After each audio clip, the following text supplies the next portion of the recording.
Sim, nós vamos hoje estudar um versículo da palavra, e vai ser a passagem que está lá no Evangelho segundo João, capítulo 1, versículo 14. Evangelho segundo João, capítulo 1, versículo 14. E nós vamos meditar sobre essa passagem, pedindo que Deus fale ao nosso coração abundantemente. Amém? Eu vou ler aqui, os irmãos acompanhem, e acompanhem ao longo da exposição também. Eu vou fazer referência a cada palavra desse versículo. Diz assim a palavra de Deus no Evangelho segundo João, capítulo 1, versículo 14. E o Verbo se fez carne e habitou entre nós, cheio de graça e de verdade.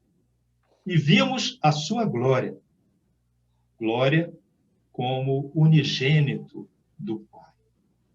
Glória a Deus. Obrigado, Senhor, pela sua palavra, pela sua revelação. Obrigada por Cristo. Obrigada pela nossa transformação segundo o Evangelho. O Evangelho são boas novas, né, irmãos? Nós temos 4 evangelhos, é um gênero literário específico que fala da vida de Jesus. Mas não é uma biografia. Não. É a palavra de Deus que transforma. A gente lê biografia, a gente conhece da vida das pessoas. Mas o Evangelho de Jesus Cristo, as boas novas, elas nos transformam, falam fundo ao nosso coração. A introdução de João, que é o prólogo, né, que se fala, que vai desse capítulo que nós lemos, do versículo 1 ao 14, ela se a gente, como nós vamos ver, ela faz um resumo do Éden ao paraíso. Faz um resumo da visão bíblica de mundo desde o Gênesis até o Apocalipse. E essa visão bíblica do mundo, cada um tem uma forma de ver o mundo, isso chama-se cosmovisão. Essa visão bíblica, segundo a Bíblia, a visão do mundo é baseada em 4 pilares: a criação, a queda, a redenção e a consumação. E esse pequeno versículo aborda todos esses 4 pilares segundo 3 aspectos. João 1, 14. Ele resume a cosmovisão bíblica de criação, queda, redenção e consumação. E o primeiro desses aspectos, vamos ver se a minha tese é defensável, né? O primeiro desses aspectos, que diz o texto, é que Jesus é Deus de comunhão, e de comunhão desde a criação.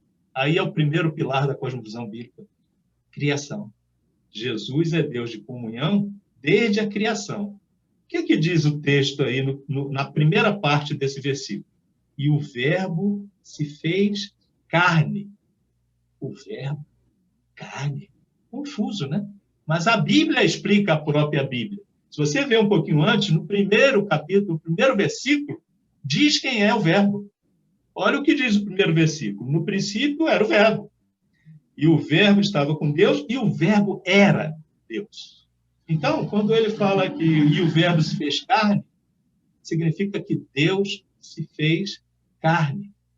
Que Deus é esse que se fez carne? Aí eu vou lá no princípio. Gênesis 1:1. No princípio, criou Deus os céus e a terra, porém, estava sem forma e vazia, era o caos. Havia trevas sobre a face do abismo, e o Espírito de Deus pairava sobre as águas, e disse Deus, haja luz, e houve luz. No princípio, criou Deus. E João começa, no princípio era o Verbo, e o Verbo estava com Deus, e o Verbo era Deus. Então, no versículo 14, quando diz o Verbo se fez carne, é o Deus criador de todo o universo, segundo a cosmovisão bíblica, que veio e se encarnou como nós. Jesus Cristo, o Jesus histórico que conhecemos, mas que às vezes conhecemos só de ouvir falar. Mas agora nós estamos vendo que esse Jesus é Deus em comunhão com o seu povo desde a criação. E olha aqui a complementação dessa primeira parte. E o verbo se fez carne e habitou entre nós. Interessantíssimo esse verbo habitar. No termo original, que foi traduzido como habitar, ele lá no termo original, no grego, o Novo Testamento foi escrito em grego, no idioma grego, habitou significa acampou. Olha só, acampar. Significa morar por um tempo, passar uma temporada. Deus encarnou e veio passar uma temporada conosco, em Cristo. E esse mesmo Deus que lá no Éden vivia em comunhão com Adão e Eva, até que houve um problema.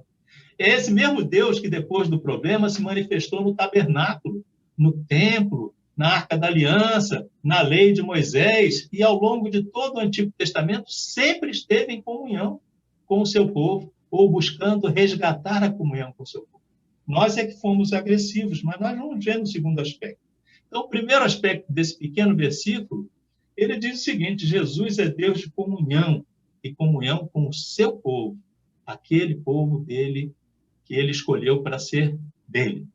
Né? Mas o texto ainda, nós estamos vendo o Evangelho de João no capítulo 1, versículo 14, o segundo aspecto que esse versículo fala é que Jesus é Deus de perdão. Ele é um Deus que se fez carne, ele é um Deus de comunhão, mas é de perdão, que significa a queda e a redenção. Né? Isso se remete lá à queda e redenção. Olha o que diz o meio do versículo 14. Ele habitou entre nós, cheio de graça e verdade. Isso remete à aliança misericordiosa de Deus desde o Éden, quando houve o pecado original da desobediência. Deus se fez carne por amor ao seu povo, para resgatar o seu povo. E Deus buscou comunhão com o seu povo, ou reconquistar a comunhão com o seu povo, quebrar o problema do pecado desde a saída do Éden. Olha lá que interessante, por que isso ocorreu, né? É interessante, a gente fala de fake news hoje, olha o que diz lá, por exemplo, o Gênesis 2:17, depois de Deus criar todas as coisas, falou: olha, toma conta disso aí, vocês dois, mas só não faça uma coisa, não, da árvore do conhecimento do bem e do mal não comerás, porque no dia que dela comeres, certamente morrerás. Rapaz, e logo do lado tinha uma outra pessoa, uma outra entidade falando assim: é certo que não morrereis. Capítulo 3, versículo 4. Então a serpente disse à mulher: é certo que não morrereis. O Deus tinha acabado de falar: se vocês comerem, vocês vão morrer. Aí vem a consciência pecaminosa humana. O pecado foi do homem. Não foi culpa do diabo, não. Foi do homem que ouviu o seu próprio coração. Eu quero saber dessa árvore, do conhecimento do bem e do mal. E aí o diabo fez um strike. Quando abriu a brecha para o diabo, falou: olha, é certo que não morrereis. Aí você deu atenção e falou: não, se você comer, você vai ser igual a Deus. Aí vem a vaidade humana. E esse foi o grande pecado que nos afastou de Deus. E lá naquela época, Deus tirou o homem do paraíso, daquela comunhão pessoal com Deus, para preservar, porque tinha outras árvores lá, e uma delas era a árvore da vida. E se o homem já tinha desobedecido, comendo a árvore do bem e do mal, e ele passasse para a árvore da vida, ele viveria eternamente em pecado e eternamente afastado de Deus, porque Deus é Deus santo, né? Mas Deus resolveu esse problema lá. Antes de expulsar o homem, Adão e Eva do paraíso, ele já profetizou, ele já disse, ele já deu a promessa de que resolveria o problema, ele mesmo. Isso está lá em Gênesis 3:15. Olha só que capítulos 1, 2 e 3 de Gênesis, nós já vimos a criação, a queda, e vamos ver a redenção aqui agora. Gênesis 3:15. Porém, inimizade entre ti e a mulher, entre a tua descendência e o seu descendente. Este te ferirá a cabeça e tu lhe ferirás o calcanhar. Ele está falando isso com a serpente. Ele está falando isso com o mal. Ele está dizendo: olha, esse povinho aí não vai conseguir nunca vencer você. Mas da descendência da mulher sairá um descendente que vai te pisar na cabeça. Você vai morder o calcanhar dele.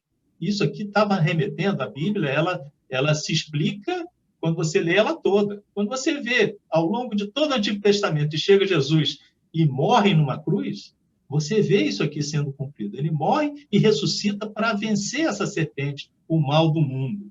Então, Deus já deu a solução da queda e da redenção humana em Cristo, lá em Gênesis 3,15.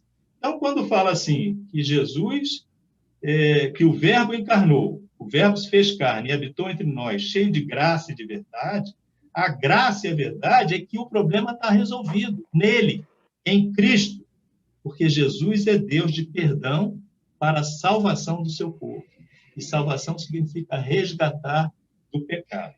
E, para consumar, né? Vamos ver o quarto pilar da cosmovisão bíblica, que é a consumação, e é o terceiro aspecto desse texto, pequeno texto, que diz que já nos disse que Jesus é Deus de comunhão, Jesus é Deus de perdão, e agora o texto nos diz que Jesus é Deus de esperança. Olha que interessante. A esperança de que vai haver uma consumação, de que nós vivemos entre a primeira e a segunda vinda de Cristo. Cristo já resolveu o problema, mas ainda voltará para consumar todas as coisas e realmente resgatar aqueles que são seus, resgatar a sua igreja e nos levar para um paraíso, né? Olha só o que diz aí, versículo 14. E vimos a sua glória.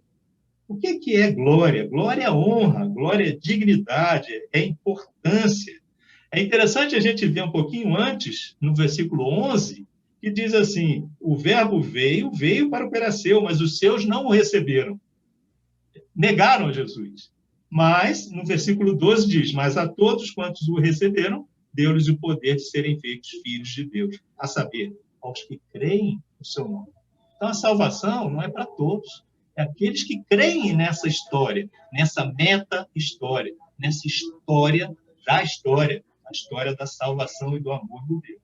Então, Jesus é Deus de esperança. Significa honra, dignidade, importância, abriu mão da sua glória para vir mostrar a glória aqui para nós. Como ele diz, glória, no finalzinho do versículo, glória como unigênito do Pai. O termo unigênito do Pai quer traduzir para a gente que é uma pessoa que tinha um relacionamento exclusivo. Jesus tinha relacionamento exclusivo com Deus, e somente através dele é que nós chegamos a Deus. É isso que esse unigênito significa. Porque, se nós formos ver lá em João 3,16, né, que é o famoso versículo, né, que Deus amou o mundo de tal maneira que deu seu Filho unigênito. O Filho que é a relação, que é a ponte para ter comunhão com Deus, para que todo aquele que nele crê não pereça, mas tenha vida eterna, tenha vida após essa vida, tenha vida num paraíso posterior, na consumação de todas as coisas. Então, Jesus é um Deus de esperança também. Ele é um Deus de comunhão, é um Deus de perdão e um Deus de esperança para o seu povo. Jesus é Deus, Deus encarnado. Jesus é um Deus de comunhão, porque ele encarnou e habitou entre nós. Jesus é um Deus de perdão e salvação, que ele é cheio de graça e verdade. E Jesus é um Deus de esperança. Ele é a glória de Deus para mim e para você. Você crê nisso? Você entende isso? Você quer isso?